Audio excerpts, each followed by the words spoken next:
Papua sering dikenal orang sebagai negeri burung cendrawasih, jin, dan bunga anggrek. Telah menjadi kesepakatan para sejarawan dan ahli geografi bahwa Papua dipandang sebagai suatu kelangsungan dari benua Australia yang letaknya di zona tropika atas dasar topografi, alam, tumbuh-tumbuhan, dan hewannya. Pulau Papua ini oleh pemerintah kolonial dibagi menjadi dua bagian dengan menarik suatu garis perbatasan dari utara ke selatan sepanjang lebar pulau. Kedua bagian itu dikenal dengan sebutan New Guinea atau Papua bagian barat dan Papua atau New Guinea bagian timur.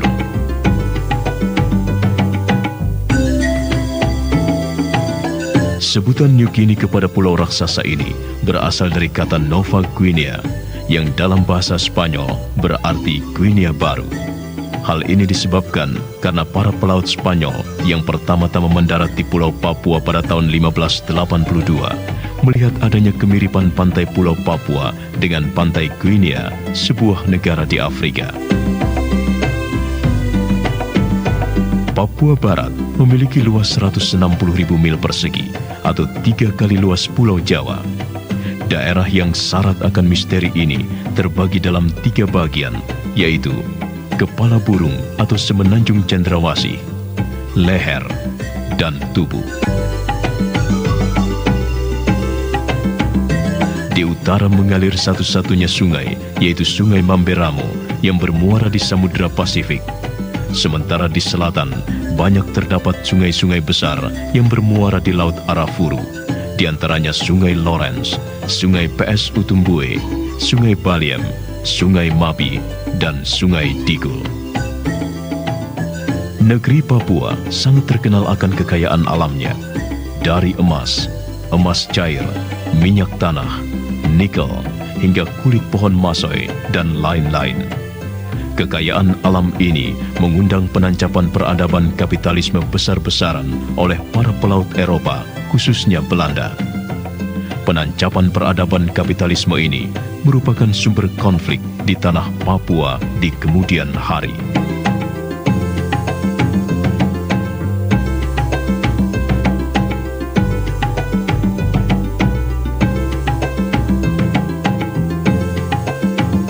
Bangsa Papua terdiri dari 2 golongan, yaitu Papua Pantai dan Papua Pegunungan.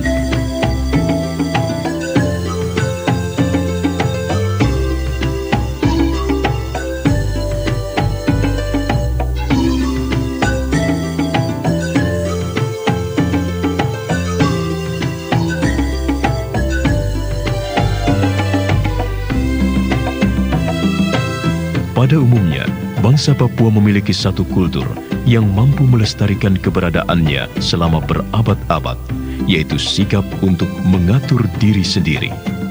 Sikap dasar ini selalu ditunjukkan oleh bangsa Papua saat berhadapan dengan pihak-pihak lain, seperti pemerintah kolonial Belanda, kaum misionaris, pedagang, dan pendatang pada umumnya. Dalam budaya masyarakat Papua, dikenal berbagai cara dalam menyatakan ketidaksetujuan seseorang terhadap suatu hal, mulai dari memprotes secara terbuka, melarikan diri, bersikap acuh tak acuh, menyendiri, dan paling ekstrim, melakukan perlawanan fisik.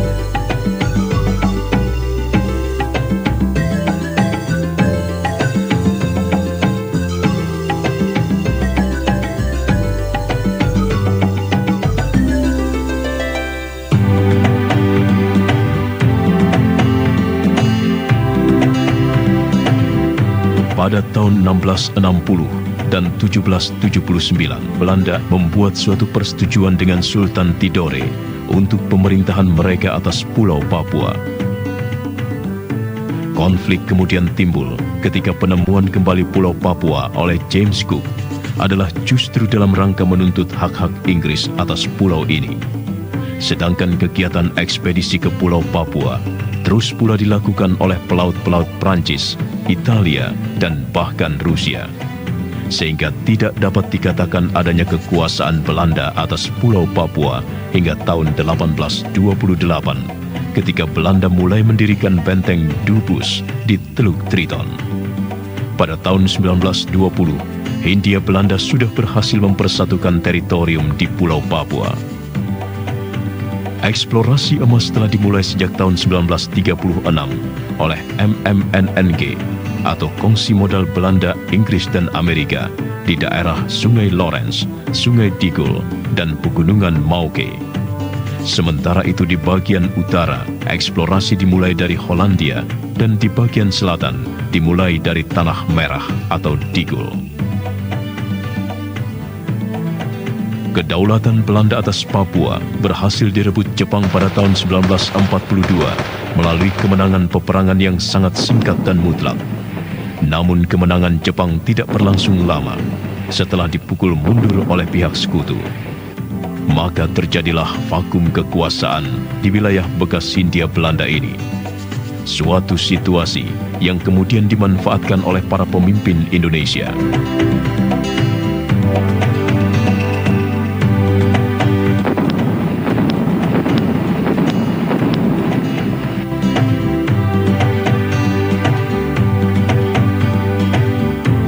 Keterlibatan PBB di Irian Barat dimulai pada tahun 1949 melalui pembentukan Komisi PBB untuk Indonesia. Komisi ini merancang pelaksanaan konferensi meja bundar di Belanda yang menghasilkan suatu persetujuan penyerahan kedaulatan dari Belanda ke Federasi Indonesia di bawah pimpinan Soekarno. Selama perundingan berlangsung, Belanda bersikeras mempertahankan kedaulatannya atas Irian Barat. Sebaliknya, Jakarta mengklaim bahwa Irian Barat adalah bagian integral dari Hindia Timur Belanda dan karena itu harus menjadi bagian dari Indonesia.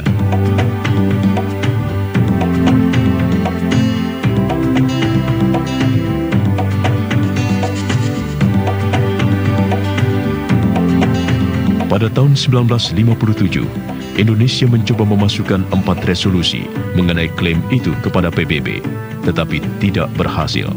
Sehingga Indonesia beralih ke fase ketiga dan terakhir dari perselisihannya dengan Belanda, yaitu antara diplomasi dan ancaman kekuatan militer.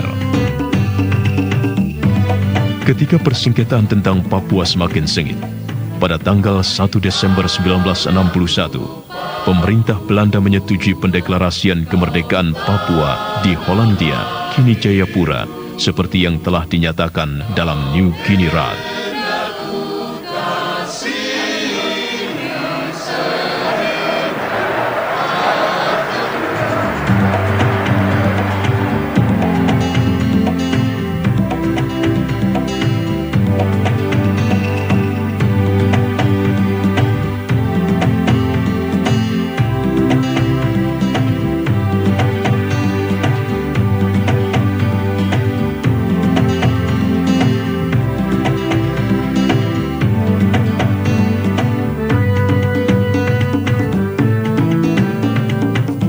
Klaim Irian Barat bukan klaimnya Soekarno.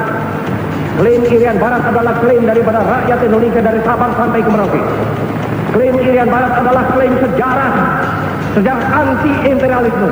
Dan oleh karena klaim ini adalah... Pada tanggal 2 Januari 1962, terbentuklah Komando Mandala yang dipimpin Mayor Jenderal Soeharto untuk membebaskan Papua Barat. Akibatnya, pertempuran antara Indonesia dan Belanda kembali meletus. Meningkatnya ketegangan militer antara Indonesia dan Belanda terjadi pada masa Perang Dingin antara negara-negara blok Barat dan Timur atau komunis, di mana hubungan Indonesia dengan negara-negara blok Timur, khususnya Uni Soviet, sangat erat, sehingga menimbulkan kekhawatiran para pembuat keputusan di Washington terhadap pengeluaran kekuatan aksi militer Indonesia. Maka pada tanggal 21 Februari 1962, Presiden Soekarno bertemu dengan John F. Kennedy, Presiden Amerika Serikat yang baru terpilih, untuk menyelesaikan masalah Papua. Atas tekanan Amerika Serikat, pada tanggal 15 Agustus 1962, pemerintah Belanda akhirnya bersedia menandatangani persetujuan dengan Indonesia mengenai penyerahan kedaulatan Papua Barat kepada pemerintah Indonesia. Persetujuan ini disebut dengan New York Agreement. Namun, isi New York Agreement yang antara lain termasuk penentuan nasib sendiri bangsa Papua untuk memilih apakah mereka ingin tetap bergabung dengan Indonesia atau tidak pernah dipersoalkan.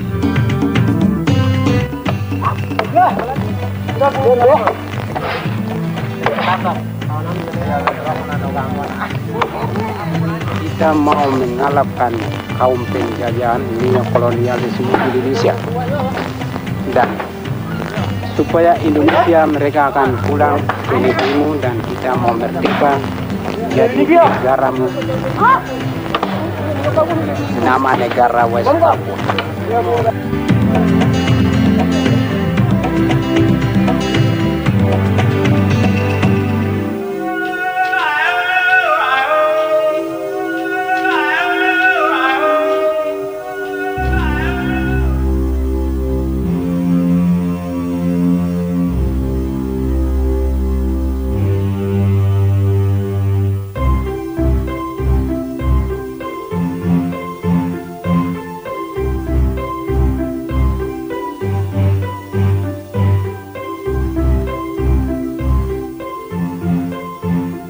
Hak-hak bangsa Papua untuk menentukan nasibnya sendiri malah dilakukan oleh suatu badan yang disebut Dewan Musyawarah Pepera yang keanggotaannya ditunjuk langsung oleh penguasa pemerintah Indonesia.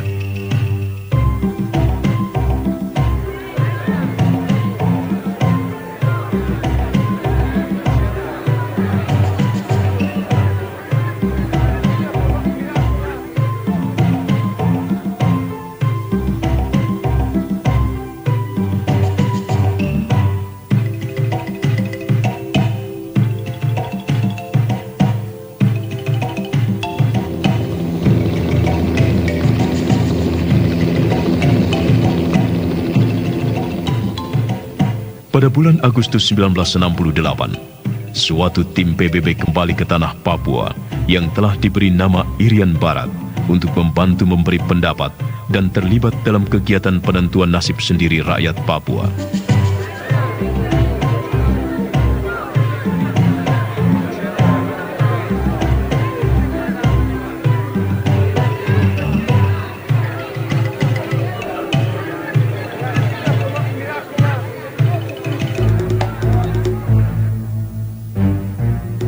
Pemerintah Indonesia yang merasa tetap memiliki hak absolut untuk menjaga keamanan internal, lalu menempatkan pasukan-pasukan militernya dalam jumlah besar di seluruh tanah Papua pada Indo murah-murah cendrawasih tidak murah, tanyakan Tembagapura.